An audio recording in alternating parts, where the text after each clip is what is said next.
Et donc, en fonction des voix, en fonction de mon micro, je vais souvent prendre cette aiguille-là parce que, alors, de 1, elle est très simple.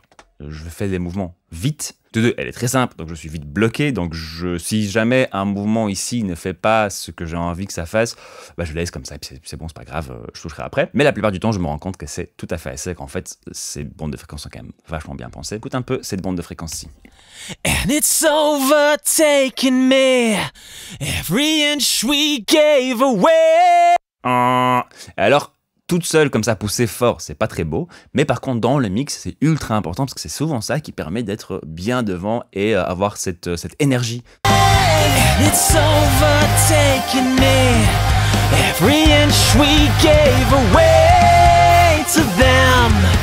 We sold for lies in the lights. Voilà, quand je coupe complètement cette fréquence, enfin complètement, c'est moins 5 dB, hein, c'est pas non plus si énorme que ça, on dirait qu'il est un peu, qu'il s'ennuie un peu, le pauvre Andy. Quand je pousse beaucoup plus, on dirait qu'il est vraiment là.